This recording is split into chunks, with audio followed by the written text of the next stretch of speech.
Hello everyone, glory farm ഹൗസിൻ്റെ പുതിയൊരു എപ്പിസോഡിലേക്ക് അവർക്കും സ്വാഗതം. ഇന്നത്തെ നമ്മുടെ വീഡിയോ എന്ന് പറയുന്നത് പെറ്റൂണിയയുടെ തണ്ട് നമുക്ക് എങ്ങനെ കിളിപ്പിച്ചെടുക്കാം എന്നുള്ളത്. അതായത് നമ്മൾ അരിയിട്ട് കിളിപ്പിക്കുന്ന നാടൻ പെറ്റൂണിയല്ല, അല്ലാതുള്ള ഹൈബ്രിഡ് പെറ്റൂണിയകളുടെ തണ്ട് നമുക്ക് എങ്ങനെ കിളിപ്പിച്ചെടുക്കാം എന്നുള്ള ഒരു ചെറിയ വീഡിയോ ആണ്.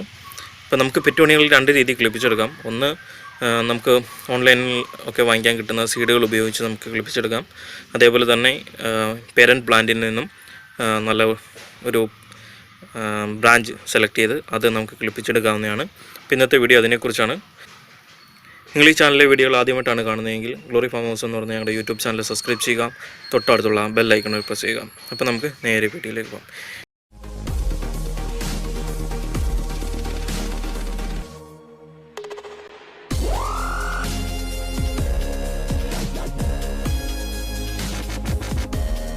ഇതിപ്പം ഇതിൻ്റെ ചുവടിന് ഇളക്കം തട്ടിയത് കൊണ്ട് അഴുകി തുടങ്ങിയിരിക്കുന്ന, അതായത് കേടാകാൻ തുടങ്ങിയിരിക്കുന്ന ഒരു പെറ്റൂണിയ പ്ലാന്റാണ്.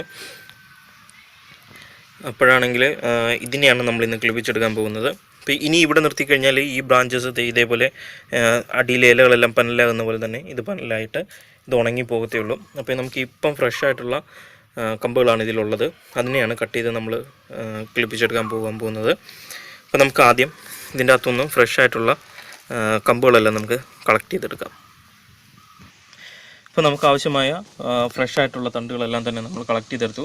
ഇത് കളക്ട് ചെയ്തെടുക്കുമ്പോൾ ശ്രദ്ധിക്കേണ്ട കാര്യം എന്ന് വെച്ചാൽ ആ തണ്ട് അല്ലെങ്കിൽ ആ ബ്രാഞ്ച് നമ്മൾ സെലക്ട് ചെയ്യുന്ന ബ്രാഞ്ച്, കട്ട് ചെയ്തെടുക്കുന്ന ബ്രാഞ്ച് ക്ലീനായിട്ട് എടുക്കുക. അതായത് ആ ഉണങ്ങിയ ഇലകളെല്ലാം തന്നെ വളരെ ശ്രദ്ധയോടുകൂടി ഒരു നല്ല കട്ടിയുള്ള സിസർ ഉപയോഗിച്ച് അല്ലെങ്കിൽ ഒരു ബ്ലേഡ് ഉപയോഗിച്ച്, അതായത് അതിൻ്റെ ആ സ്റ്റമ്മിന് കുഴപ്പമില്ലാത്ത രീതിയിൽ നല്ല വൃത്തിയായിട്ട് ക്ലീൻ ചെയ്തെടുക്കാം. അതേപോലെ തന്നെ അത് ചെടിയിൽ നിന്നും കട്ട് ചെയ്തെടുത്തിട്ട് ആ സ്റ്റെമ്മാണെങ്കിൽ ഒരല്പം കൂടി മുകളിൽ വെച്ചിട്ട് നല്ല വൃത്തിയായിട്ട് യാതൊരുവിധ ക്ഷതവും ഏൽക്കാതെ, ആ സ്റ്റെമ്മിന് യാതൊരുവിധ ക്ഷതവും ഏൽക്കാതെ നല്ല വൃത്തിയായിട്ടൊന്ന് കട്ട് ചെയ്തെടുക്കണം. കാരണം അത് ചതയുകയോ അല്ലെങ്കിൽ ആ കട്ട് ചെയ്യുന്ന സമയത്ത് അതിൻ്റെ ആ പുറംതൊലി പൊട്ടുകയോ ചെയ്ത് കഴിഞ്ഞാൽ അത് കിളുക്കത്തില്ല, അത് പെട്ടെന്ന് ഉണങ്ങിപ്പോവും. അപ്പോൾ അതുകൊണ്ട് നമുക്ക് ആവശ്യമുള്ളതിന് കുറച്ച് താഴെ വെച്ച് കട്ട് ചെയ്തെടുത്തതിന് ശേഷം അതിനെ വൃത്തിയായിട്ട് നമ്മൾ ഒരു ബ്ലേഡിൻ്റെയോ അല്ലെങ്കിൽ ഒരു കത്തിയുടെ ഉപയോഗിച്ചിട്ട് നമ്മൾ നല്ല വൃത്തിയായിട്ട് കട്ട് ചെയ്തെടുക്കണം. എന്നിട്ട് ഇതിപ്പം ചെറുതായിട്ടൊന്ന് വാടിയിട്ടുണ്ട്, അതുകൊണ്ട് നമ്മൾ ഒരു അല്പം നേരത്തേക്ക് ഒന്ന് വെള്ളത്തിലിട്ടിരിക്കുകയാണ്. അപ്പോൾ ഈ വെള്ളത്തിലിടുന്ന പരിപാടി എന്ന് പറഞ്ഞാൽ നമ്മൾ വാട്ടർ തെറാപ്പി എന്നും പറഞ്ഞൊരു വീഡിയോ ഓൾറെഡി ചെയ്തിട്ടുണ്ട്. അപ്പോൾ അത് കണ്ടിട്ടില്ലാത്തവർ ആ വീഡിയോ കാണാൻ ശ്രമിക്കാം. എന്ന് വെച്ചാൽ നമ്മൾ ഈ പല സ്ഥലത്തുനിന്ന് കളക്ട് ചെയ്തുകൊണ്ട് വരുന്ന ചെടികൾ അല്ലെങ്കിൽ ഇതേപോലെ ഒരല്പം വാടി നിൽക്കുന്ന ചെടികളൊക്കെ തന്നെ നമ്മൾ കുഴിച്ചു വയ്ക്കുന്നതിന് മുമ്പ് ചെയ്യുന്നൊരു പരിപാടിയാണ് വാട്ടർ തെറാപ്പി എന്ന് പറയുന്നത്. അപ്പോൾ അതിനെക്കുറിച്ച് ആ വീഡിയോയിലുണ്ട്, അത് ഫുള്ളായിട്ട് കാണുക. ഇനിയിപ്പോൾ നമുക്ക് ഇത് നടാനുള്ള പോട്ടുകൾ തയ്യാറാക്കാം. ഇതിപ്പോൾ നമ്മൾ ചെറിയ പോട്ടുകളാണ് എടുത്തിരിക്കുന്നത്, പ്ലാസ്റ്റിക്കാണ്. അപ്പോൾ ഇതിൻ്റെ അകത്ത് നല്ല രീതിയിൽ ഡ്രെയിനേജ് ഹോളുകളൊക്കെ ഉള്ളതാണ്. അപ്പോൾ ഇനി ഇത് അടയാതെ ഇതിൻ്റെ അകത്തോട്ട് നമുക്ക് മിക്സറാണ് നിറയ്ക്കേണ്ടത്. അപ്പോൾ ആ പോട്ട്, ഇപ്പോൾ കണ്ട പോട്ട് നിറയ്ക്കാൻ വേണ്ടി നമ്മൾ മണലും അതേപോലെ തന്നെ ആട്ടുംപുഴുക്കയുടെ പൊടിയുമാണ് ഇപ്പം കളക്ട് ചെയ്ത് വെച്ചിരിക്കുന്നത്. അതായത് 50% മണലും 50% ആട്ടുംപുഴുക്കപ്പൊടിയുമാണ് ഉപയോഗിച്ചിരിക്കുന്നത്. ഈ മണൽ യൂസ് ചെയ്യുന്നതെന്ന് വെച്ചാൽ ഇതിൻ്റെ മണ്ണ് തറയാതിരിക്കാനും അതേപോലെ തന്നെ നല്ലപോലെ വേരോടി നമുക്ക് ഫ്രഷായിട്ട് കിട്ടാനും അതേപോലെ തന്നെ വെള്ളക്കെട്ടുണ്ടാകാതിരിക്കാൻ വേണ്ടിയാണ് ഇത്തരം മണ്ണുകൾ ഉപയോഗിക്കുന്നത്. അപ്പോൾ ഇത് ഗാർഡൻ സോയിൽ ഉപയോഗിച്ച് കഴിഞ്ഞാൽ അത് പെട്ടെന്ന് കുറച്ച് കഴിയുമ്പം തറയും എങ്കിലാണെങ്കിൽ എന്താ പറയുക, വെള്ളക്കെട്ട്, ചെളി പിടിച്ച് വെള്ളക്കെട്ടുണ്ടാകും. അപ്പോൾ അതുകൊണ്ടാണ് നമ്മൾ മണൽ യൂസ് ചെയ്യുന്നത്. ഇപ്പോൾ നിങ്ങൾക്ക് ഗാർഡൻ സോയിലേ കിട്ടുന്നുള്ളൂ എന്ന വരിയിൽ കല്ലൊക്കെ മാറ്റിയിട്ടുള്ള ഗാർഡൻ സോയിലിലോട്ട് ഒരു 60% ഇതേപോലെ ഏതെങ്കിലും ഒരു ജൈവവളം, അതായത് ആട്ടുംപുഴുക്കയോ അല്ലെങ്കിൽ ചാണകപ്പൊടിയോ നമുക്ക് എടുത്തിട്ട് അതിൻ്റെ അകത്തേക്ക് 40% ഗാർഡൻ സോയിൽ ഉപയോഗിച്ച് കഴിഞ്ഞാൽ അത് തറയാതെ നമുക്ക് കുറച്ച് കാലം കിട്ടുന്നതാണ്. അപ്പോൾ ആ രീതിയിൽ ഉപയോഗിക്കാവുന്നതാണ്. ഇതിനകത്ത് ചകിരിച്ചോറ് യാതൊരു കാരണവശാലും ഉപയോഗിച്ചിട്ടില്ല. പെറ്റൂണിയയ്ക്ക് തണുപ്പ് നിൽക്കണം, എന്നാൽ ചകിരിച്ചോറ് ഉപയോഗിച്ച് കഴിഞ്ഞാൽ കുഴപ്പമെന്ന് വെച്ചാൽ ഒത്തിരി വെള്ളമായിട്ട് ചിലപ്പോൾ അത് അളിയാനുള്ള സാധ്യത കൂടുതലാണ്. അതുകൊണ്ട് ഇത് രണ്ടുമാണ് എടുത്തിരിക്കുന്നത്.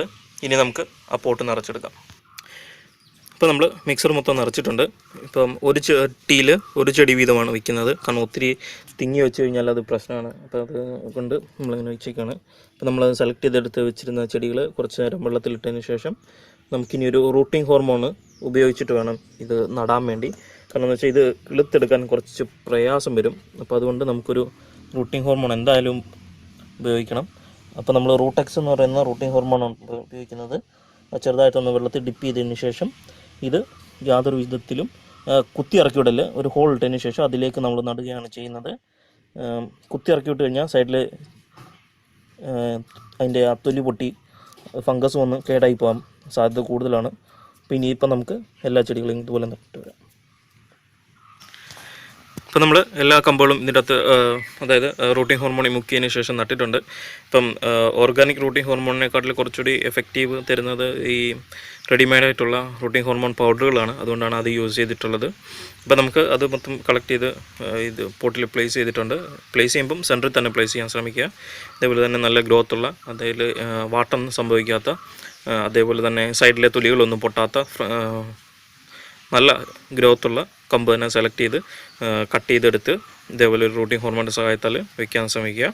അപ്പോൾ ഇതേപോലെ നമ്മൾ പ്ലേസ് ചെയ്തതിന് ശേഷം ഇതിനിപ്പം നമ്മൾ വെള്ളം ഒഴിച്ചു കൊടുത്ത് ഷെയ്ഡിലാണ് ഇപ്പം വയ്ക്കാൻ പോകുന്നത്. ഒരാഴ്ചത്തേക്ക് ഷെയ്ഡി വെച്ചതിന് ശേഷമാണ് ഇതിനെ എടുത്ത് വെയിൽ കൊള്ളുന്ന രീതിയിലേക്ക് വയ്ക്കാൻ പോകുന്നത്. പെറ്റൂണിയകൾക്ക് മഴ പെയ്യുന്ന സമയത്ത് പെറ്റൂണിയകൾ വളർത്താൻ ഭയങ്കര പാടാണ്. അതേസമയം ഈ മഞ്ഞ്, വെയിൽ തുടങ്ങിയവയ്ക്കൊക്കെ നല്ലതുപോലെ വളർത്താൻ പറ്റും. അപ്പോൾ ഈ മഞ്ഞുകാലം കഴിഞ്ഞുള്ള ഈ വേനൽക്കാലത്ത്, അതായത് ഈ വെയിൽ വരുന്ന സമയത്ത് ഇതിന് നല്ല രീതിയിൽ തന്നെ നമുക്ക് ഫ്ലവർ ഉണ്ടാകുകയും അതേപോലെ തന്നെ ചെടി നല്ല ഗ്രോത്ത് കാണിക്കുകയും ചെയ്യുന്ന സമയങ്ങളാണ്. അപ്പോൾ നമുക്ക് പെറ്റൂണിയ ഈ രീതിയിലും കിളിപ്പിച്ചെടുക്കാവുന്നതാണ്. അപ്പോൾ നിങ്ങൾക്ക് എല്ലാവർക്കും ഈ എപ്പിസോഡ് ഇഷ്ടപ്പെട്ടു എന്ന് കരുതുന്നു. പിന്നെ നിങ്ങൾ ഇതുപോലുള്ള പെറ്റൂണികൾ അല്ലെങ്കിൽ കേടാവുകയോ അല്ലെങ്കിൽ എന്തെങ്കിലും ഒരു കമ്പ് ഒടിയുകയോ ചെയ്തു കഴിഞ്ഞാൽ അതെടുത്ത് ഇതേപോലെ നമുക്ക് റൂട്ടിംഗ് ഹോർമോണിൻ്റെ സഹായത്താൽ ഇതേപോലെ നമുക്ക് കിളിപ്പിച്ചെടുക്കാൻ സാധ്യമാകുന്നതാണ്. അപ്പോൾ നിങ്ങൾക്ക് എല്ലാവർക്കും ഈ എപ്പിസോഡ് ഇഷ്ടപ്പെട്ടു എന്ന് കരുതുന്നു. ഇത്തരം കാർഷിക സംബന്ധമായ വീഡിയോകൾ, ഗാർഡൻ സംബന്ധമായ വീഡിയോകൾ മലയാളത്തിൽ ലഭിക്കുന്നതിന് ഗ്ലോറി ഫാം ഹൗസ് എന്ന് പറയുന്ന ഞങ്ങളുടെ യൂട്യൂബ് ചാനൽ സബ്സ്ക്രൈബ് ചെയ്യുക. തൊട്ടടുത്തുള്ള ബെൽ ഐക്കണോട് പ്രസ് ചെയ്യുക. Thank you.